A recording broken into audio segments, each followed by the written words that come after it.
Monday's a very exciting day. Are you ready for Monday? Do you know what's happening on Monday?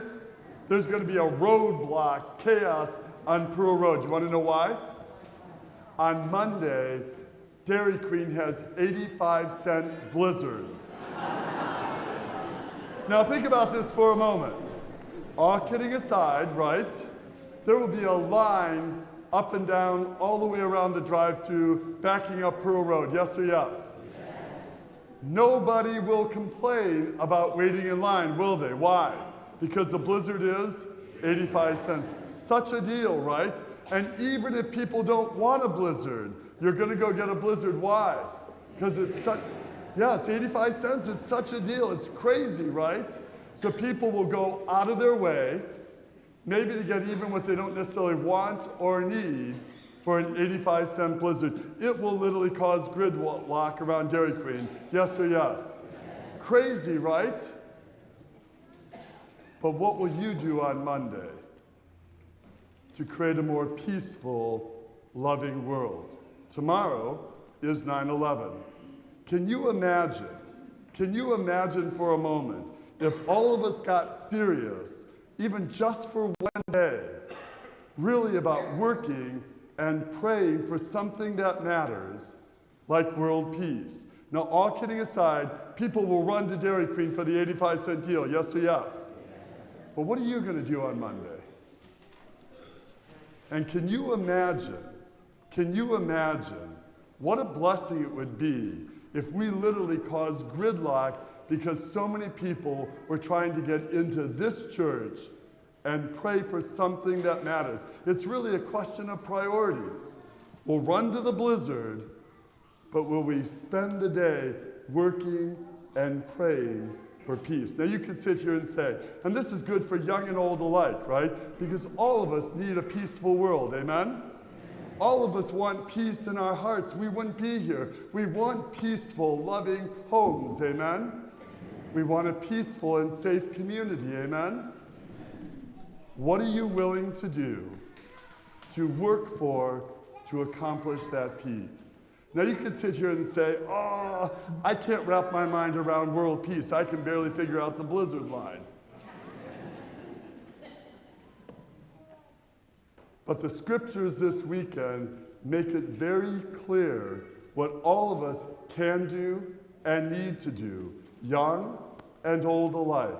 There are three things that pop out of our scriptures. From the second reading, everything that God asks of us can be summed up in this: love everyone. Love, not just some. It's all summed up in one simple commitment, one simple command. Love, go to the beginning of the gospel. Forgive quickly. So the first part of the gospel, it becomes a game actually to get to the level of forgiveness. What do you and I need to do? Forgive. How fast? Forgive. Love everyone and forgive quickly. Love everyone and now some of you aren't getting this forgiveness thing. Why? Because forgiveness is hard. So step number one from the second reading, love whom? Forgive.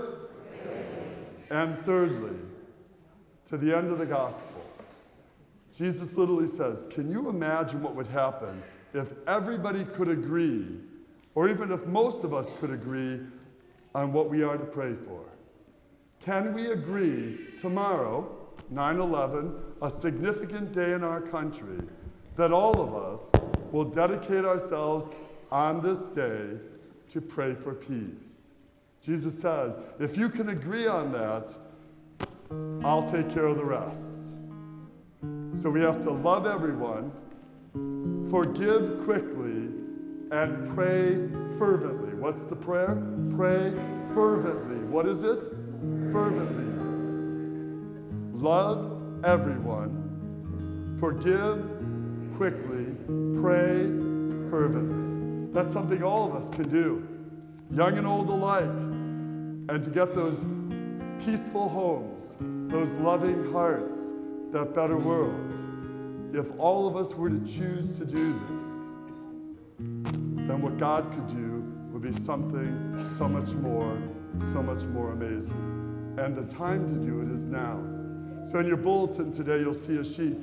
Tomorrow is a complete day of prayer here at St. Ambrose. You'll see opportunities for all of us. The church will be open all day. And you could say, I can't wrap my mind around this, but you can figure out a blizzard, right? But there's 3 things that all of us can do. And if we do them tomorrow and the next day and the next day, together we can build peaceful hearts, more loving homes, a more peaceful world. What are those 3 things? Love everyone. Forgive and pray. With us is Steve Angrisano, who's going to help plant a song in our hearts. And I pray that that song, one that we know, but if we sing it and we'll leave here today, it really will set the tone for our day, for tomorrow, and forever and ever. Amen. Grant us, O Lord, peace in our days, peace in our hearts, peace in our families, peace in our country, peace among nations.